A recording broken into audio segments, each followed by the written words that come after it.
Depois de Titãs e Patrulha do Destino, Monstro do Pântano tem a difícil missão de manter o nível das séries do DC Universe lá no alto.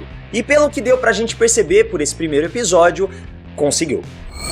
Shazukara! Monstro do Pântano é a mais nova série do DC Universe, focado na nossa protagonista Abby Arcane, uma pesquisadora do Centro de Controles de Doenças que volta até Murray, uma pequena cidade na Louisiana, para investigar o surto de uma doença que está se espalhando pelo pântano. Mas antes da gente falar dessa série, vou pedir para você descer aqui, se inscrever no canal e clicar no sininho para ativar as notificações e não perder mais nenhum vídeo da Legião dos Heróis. O episódio piloto de Monstro do Pântano começa mostrando um grupo de pescadores ali no pântano, aparentemente pescando com dinamite, mas depois a gente percebe que eles estão fazendo outra coisa ainda mais sinistra. É quando eles são atacados pelo que a princípio parece já ser o monstro do pântano. A gente vê as raízes, a gente vê os galhos crescendo ali em direção ao barco e a gente tem uma cena muito legal mesmo. Primeiro já do cara caindo no pântano, que é uma cena muito agoniante. Eu esperava que naquele momento, quando ele fosse dar a mão ali pro garoto que tava no barco, ele fosse partido ao meio e o garoto puxasse só metade do cara. Acho que isso ia ser sensacional até pra já mostrar o tom que Monstro do Pântano quer apresentar ao longo dessa série. Mas foi muito bacana ver uma pessoa ser empalada ali pela natureza crescendo por baixo do barco e o garoto morrendo ali. Cara, que cena incrível, que cena bem dirigida, que cena bem produzida. Os efeitos estão muito bacanas. Essa fotografia de Monstro do Pântano ao longo de toda a série, ela é bem mais escura, ela é bem mais sóbria do que o que a gente tem, principalmente em Patrulha do Destino, mas até mesmo em Titãs. Ela é um pouco mais escura, ela é um pouco mais séria, então acho que isso até ajuda a disfarçar a CGI, a tornar essas cenas com muito efeito mais incríveis, sabe? Você consegue acreditar um pouco mais nelas, você consegue sentir que elas são mais reais, torna elas um pouco mais realistas. Eu gostei bastante dessa introdução, já deu pra gente sentir o tom que a série quer apresentar. A abertura da série eu também gostei bastante, ela tem a música, né, o tema de abertura, ele é bem sinistro, ele remete muito a elementos nostálgicos de filmes de terror, então a gente tem aquela sensação de um filme do John Carpenter, a gente tem aquela sensação de estar assistindo a Evil Dead, então são muitos elementos de filmes clássicos de terror que são trazidos com Monstro do Pântano. Até mesmo porque muitos desses filmes foram inspirados pelo quadrinho, trazem elementos do quadrinho, não necessariamente só do Monstro do Pântano, mas também dessas Pulp Fiction do qual o Monstro do Pântano nasceu, de onde o Monstro do Pântano surgiu, né? Trazendo elementos de Pulp Fiction. Mas aí, logo no começo, eu vi muita gente olhando essa cena e falando, peraí, mas o Monstro do Pântano não é do bem? Por que ele tá matando as pessoas? Por que ele tá agindo de forma tão sinistra? E é quando a gente descobre lá no meio do episódio que o que tá fazendo isso, o que tá ocasionando tudo isso, não é o monstro do pântano, é a própria natureza. E aí fica meio que confuso da gente saber se é a natureza por si só que tá fazendo isso, ou se é aquele elemento que tá sendo jogado no pântano e que tá fazendo com que a natureza haja dessa maneira, né? Não necessariamente conscientemente, mas tá dando vida ao pântano, dando vida às raízes, aos galhos e fazendo com que eles matem as pessoas e espalhem esse vírus que tá atacando a cidade de Murray. Independentemente do que esteja causando isso, a gente deve descobrir nos próximos episódios, mas Abby Arcane, uma pesquisadora do Centro de Controles de Doenças, é chamada a Murray para investigar o que está acontecendo. E a gente vê logo na introdução da personagem como ela é preocupada com as questões humanitárias, como ela ali tira a máscara, não se importa com doença, não se importa com nada, ela tá sendo humana naquele momento, ela tá se aproximando daquela criança que tá protegendo a sua irmã, né? É uma cena muito bacana ali que mostra como a personagem é bondosa. Então logo de cara você já percebe, essa personagem é muito boazinha, ela é a protagonista dessa série, dá pra gente ver que ela se preocupa com todas as pessoas ao redor dela, e ela é chamada de volta a Murray. Eu acho até que dá pra gente fazer um paralelo justamente porque o paciente zero, né, lá em Murray, foi a Suzy, foi uma criança, e dá pra gente ver que ela lida muito bem com crianças até ali em outros países, então ela foi chamada justamente por essa experiência, e quando ela volta ela diz, eu vim aqui porque eu sou muito boa no que eu faço. Então é por isso que ela volta a Murray, onde a gente descobre que ela viveu a sua vida, cresceu, nasceu ali, e ela teve um grande trauma, que ela perdeu uma grande amiga, que por acaso era a filha do Sutherland, que basicamente manda na cidade de Murray. Então eu acho muito legal como nesse começo, assim, com poucos elementos sendo apresentados, a gente já percebe o quanto a cidade é rica, o quanto a cidade também vai se tornando um personagem dessa história. Então a gente tem figuras características como a Madame Xanadu quando eles vão pro bar, a gente tem os próprios próprio Sunderland que mandam na cidade, que tem esse grande trauma de ter perdido uma filha e a Mariah não conseguiu superar, que tem a questão de um pântano que é o que fornece a vida para a cidade, o sustento de toda a cidade é baseado no pântano, eles não têm turismo, eles não têm extração de minérios, eles não têm nada, a única coisa, a cidade sobrevive por causa do pântano e agora o pântano tá atacando a cidade. Então isso torna toda a ambientação de Monstro do Pântano muito rica. Eu gostei muito de ver isso, por mais que a gente não tenha visto muito da cidade, muito dos cidadãos, de todos os moradores, a gente consegue entender que isso é muito amplo, que existe um ecossistema baseado nas pessoas viverem ao lado do pântano. É uma coisa, tipo, as pessoas precisam aprender a conviver, tanto é que a gente tem um bar ali que fica sobre o pântano, né? Então as pessoas têm que chegar de barco. Eu acho muito bacana isso, acho que ajuda a enriquecer esse ambiente, e não só os personagens, mas também a cidade se tornar parte da história. E a Abby Arcane volta pra lá, é confrontada pela Mariah em uma cena muito dramática, talvez na cena que tem os melhores diálogos desse primeiro episódio. A gente vê ela sendo confrontada pela mãe da Shauna, que morreu, a gente não sabe muito bem o que aconteceu, talvez elas estavam pulando ali da ponte por diversão, ou talvez elas queriam acabar com a própria vida e a Abby não teve coragem de acabar com a vida dela, então juntas elas combinaram, vamos nos matar aqui pulando da ponte? Vamos. A Shauna foi e a Abby não teve coragem. Não sei porque toda essa história que tá sendo contada é original. A gente já consegue perceber isso através da Abby sendo tratada como a protagonista, já que nos quadrinhos o protagonista de Monstro do Pântano é o Monstro do Pântano. Mas eu também acho muito interessante essa mudança, porque a gente tem um ponto de vista humano. Afinal de contas, o Monstro do Pântano é um monstro da parada, é o que é visto como o grande vilão. Então a gente tem esse lado humano, pelo menos a princípio, mostrando como ele é visto como uma ameaça, como ele é estranho, como as coisas que acontecem ali são muito mais bizarras para as pessoas do que para o monstro. O monstro é um avatar do verde, é um avatar da natureza, como a gente vai descobrir mais pra frente. Mas as pessoas encaram tudo isso de maneira muito bizarra. Primeiro elas tentam entender, não, é uma doença, é algo que tá se espalhando, mas existe algo místico. A gente tá falando da Louisiana, o sul dos Estados Unidos,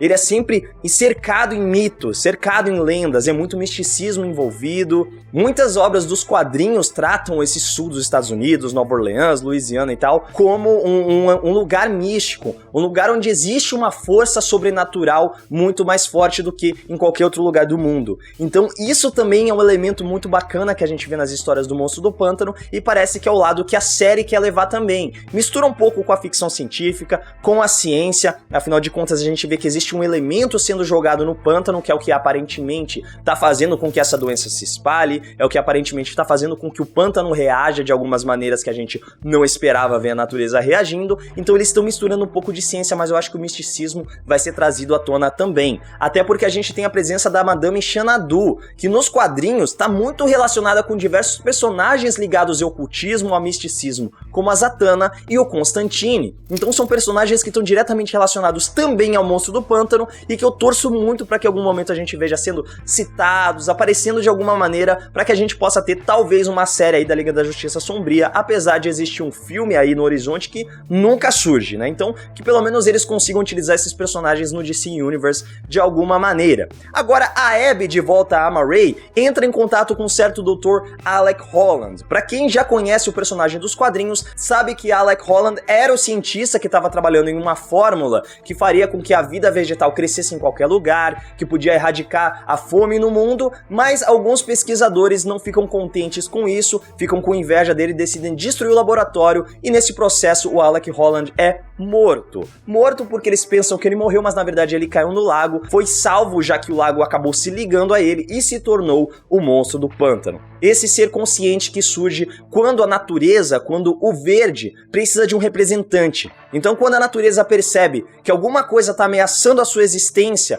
e ela precisa de alguém para representar ela na Terra, de alguém fisicamente ali que vai defender a natureza, que vai lutar pelos ideais do verde, ela cria um avatar que é o Monstro do Pântano. Então o Alec Holland é um avatar da natureza. Ele responde ao que a natureza precisa, ele responde a essa proteção pela natureza. Então o que acontece no começo da série, essas pessoas sendo mortas, é basicamente uma resposta da natureza justamente a essas pessoas que estavam atacando o pântano. As pessoas estavam usando dinamite no pântano, elas estavam espalhando um patógeno ali, espalhando alguma coisa que estava fazendo a gente não sabe ainda bem se é a natureza ganhar vida, se é essa doença se espalhar, vamos ver o que vai ser nos próximos episódios, mas a natureza estava reagindo a isso, e ela ainda não tinha um avatar. A natureza ainda estava agindo de maneira a se proteger, estava atacando as pessoas. E temos que lembrar também que o monstro do pântano não é um super-herói, não é um herói bonzinho. Ele é nobre, é claro, ele tem as suas motivações, mas ele luta pela natureza. Amigão, se você fez merda com a natureza, você vai ser punido da maneira que a natureza achar melhor. Então o monstro do pântano, ele é um herói, mas ele não é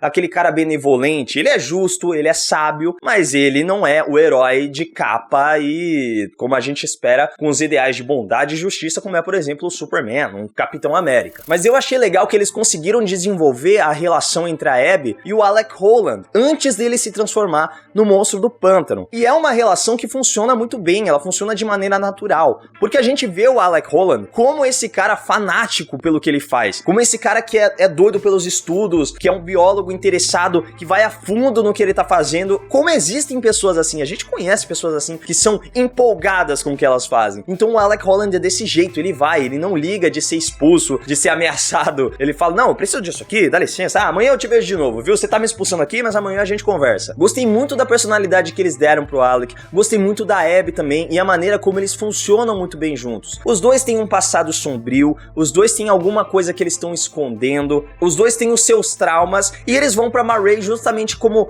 uma fuga disso. Ela meio que foi forçada a voltar, e ele tá indo lá justamente como um pesquisador atrás de tentar se redimir, né? Não, eu tive um passado em que eu fiz essas coisas erradas, mas aqui talvez seja um novo começo pra mim. E ela volta meio que sabendo toda a merda que já aconteceu no passado dela, mas fala, agora é um novo começo também, pode ser que agora as coisas sejam diferentes. E é nesse contexto que os personagens se encontram, é nesse contexto que os personagens quebram a cara, e é assim que os laços entre eles são formados. Então eu achei muito bacana como foi natural a relação dos personagens, eu gostei bastante disso. Mas no final do episódio, o Alec Holland, é claro, tem que sofrer o acidente. A gente vê que não é bem um acidente, é diretamente provocado. Alguém explodiu o barco do Alec Holland, ele cai no pântano, mas em vez de ser morto pelo pântano, como aconteceu com as outras pessoas, ele é abraçado pela natureza e se torna o monstro do pântano. E ali no final a gente já vê que a natureza começa a responder à vontade do Alec, porque a natureza tá atacando a Abby, que vai atrás dele, mas ele meio que,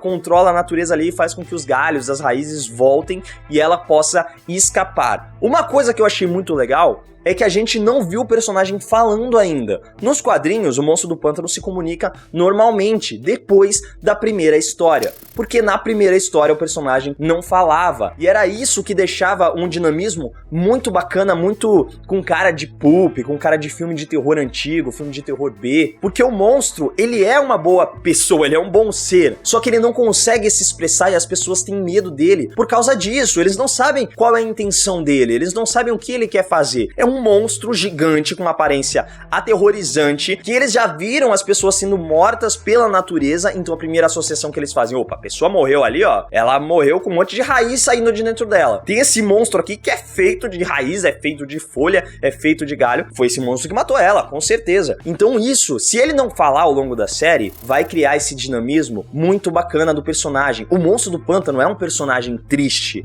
ele é um personagem filosófico, é um personagem que perdeu tudo, perdeu a vida, tornou-se desfigurado e ele tem que aprender a conviver com essa nova aparência, com essa nova realidade. Ele não é mais Alec Holland, ele é um monstro do pântano, ele representa a natureza. Então essa dicotomia entre o que ele queria, que era proteger a natureza, e ele se tornou a própria natureza, mas não do jeito que ele queria, cara, é muito bacana, é uma história muito legal. O monstro do pântano tem conceitos muito fortes, tem conceitos muito interessantes e que eu acho que a série vai saber explorar muito bem sim. E por falar em pessoas morrendo com raízes, pessoas morrendo com galhos, acho que isso vai ser uma coisa constante em Monstro do Pântano. A cada episódio a gente deve ver uma morte mais sinistra do que a outra. Isso, é claro, se a natureza continuar agindo por conta própria ou se o Monstro do Pântano levar por esse lado de que as pessoas estão atacando a natureza e ele vai se vingar delas. Porque, cara, essa primeira morte no barco que eu comentei no começo ali, que foi a natureza basicamente empalando o garoto, depois a gente encontra o pai da Suzy na casa dele, colado na parede, com as folhas crescendo, uma gosma em volta dele. Basicamente o cara tava se tornando pântano, se tornando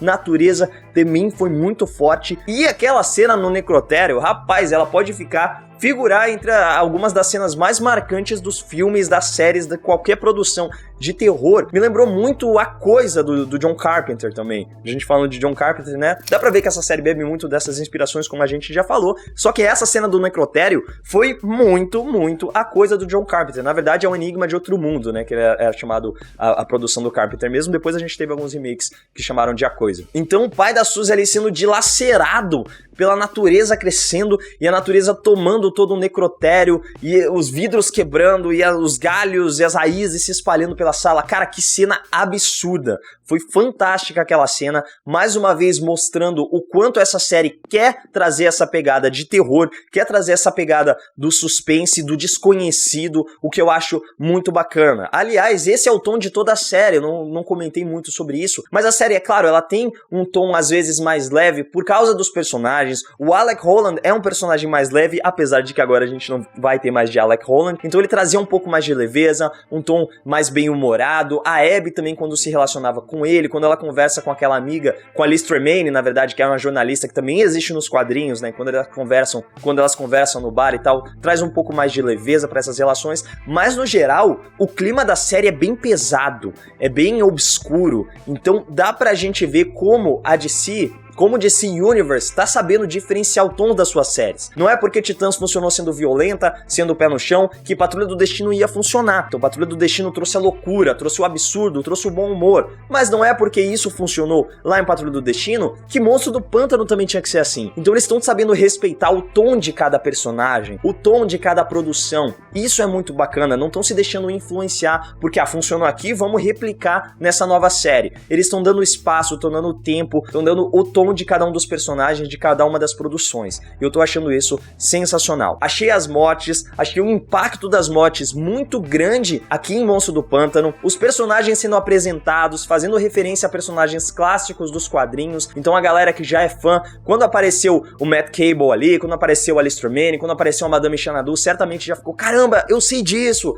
esse personagem aí pode ser importante, putz, esse Cable aí vai atormentar o Monstro do Pântano. Então juntando esses quebra-cabeças e já construindo o que pode acontecer no futuro da série. Para as pessoas que nunca tiveram contato com o personagem, acho que é uma excelente porta de entrada. A série vai explicando muito bem o que tá acontecendo, apesar da gente não ter muito de explicação ainda nesse primeiro episódio, já dá para sentir o tom que eles vão carregar ali ao longo de toda a série, então eu tô achando bem bacana. E para quem é fã de terror, para quem é fã de horror, é também um prato cheio, afinal de contas, como eu já falei, tem referências de diversos filmes, de diversos diretores, diversos elementos clássicos do terror tão presentes aqui em Monstro do Pântano como eles deveriam realmente estar. Achei um excelente começo para Monstro do Pântano, tô muito ansioso pelo que vem. Confesso que não foi o meu episódio piloto favorito, ainda fico com Patrulha do Destino, ainda acho que o primeiro episódio de Patrulha do Destino é a melhor coisa já feita, né, em se tratando de primeiros episódios de apresentação de personagens, mas gostei bastante de Monstro do Pântano e tô ansioso pelo que vem aí nos próximos episódios. Então, lembrem-se que toda semana vai ter review de Monstro do Pântano aqui no canal da Legião dos Heróis e aproveitem para passar nas nossas redes sociais, seguir a gente por lá no Instagram, no Twitter e me segue lá no Instagram também, Maidana LH. É isso, legionários, e que a força esteja com vocês. Não se esquece de clicar no sininho para ativar as notificações, porque toda semana vai ter análise de Monstro do Pântano aqui no canal.